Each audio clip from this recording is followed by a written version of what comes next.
गाजियाबाद के मधुबन बापू धाम से एक दिल दहला देने वाली घटना सामने आई है। तड़के ही पुलिस को सूचना मिली कि कमला नेहरू नगर स्थित नशा मुक्ति केंद्र के पास 2 डेड बॉडी पड़ी हुई है। आनन फानन में पुलिस घटना स्थल पर पहुंची और प्राथमिक जांच में पता चला कि दोनों की मौत तमंचे की गोली लगने से हुई है। पुलिस ने शव को पोस्टमार्टम के लिए भिजवा दिया है और आगे की जाँच में जुट गई है। तड़के ही डेड बॉडी मिलने की सूचना पर पुलिस के हाथ पांव फूल गए। पुलिस ने मौके पर पहुंचकर शवों को पोस्टमार्टम के लिए भेजा और परिजनों से पूछताछ में जुट गई है। पूछताछ में पता चला कि मृतक विनोद कई दिनों से डिप्रेशन का शिकार था और परिवारजनों के सामने भी आत्महत्या की बात कर रहा था। तो वहीं गाजियाबाद सिटी के डीसीपी ज्ञानजय सिंह ने बताया कि डिप्रेशन के चलते विनोद ने पहले तमंचे का इंतजाम किया और मौका मिलते ही अपने साथ अपनी पत्नी की जीवन लीला समाप्त करने के लिए निकल गया। जांच में ये भी सामने आया है कि विनोद ने पहले अपनी पत्नी दीपक को गोली मारकर मौत के घाट उतारा और फिर खुद की जीवन लीला समाप्त कर दी।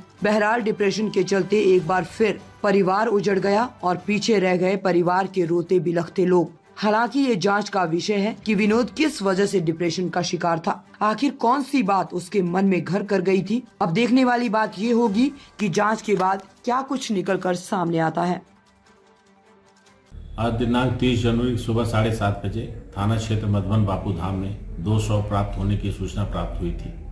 इस सूचना के प्राप्त होने के उपरांत तत्काल ही थाना पुलिस, फोरेंसिक टीम तथा फील्ड यूनिट की टीम मौके पर पहुंची है और घटनास्थल का निरीक्षण करने के बाद साक्ष्य संकलन के बाद दोनों शवों को कब्जे में लेकर के पोस्टमार्टम के लिए भेजा गया है। दोनों शवों के पर फायर आर्म इंजरी के निशान हैं तथा उनके पास उनके मोबाइल फ़ोन बरामद हुए हैं। घटनास्थल पर एक एस क्रॉस गाड़ी भी बरामद हुई है। दोनों शवों की पहचान दीपक चौधरी और विनोद चौधरी के रूप में हुई है, जो कि महिंद्रा एनक्लेव के रहने वाले हैं, जिसमें विनोद उनके हस्बैंड है और दीपक उनकी पत्नी है। और विनोद के शव के पास एक तमंचा फायरशुदा, उसमें कारतूस फंसा हुआ है, उसकी नाल में, वो भी बरामद हुआ है।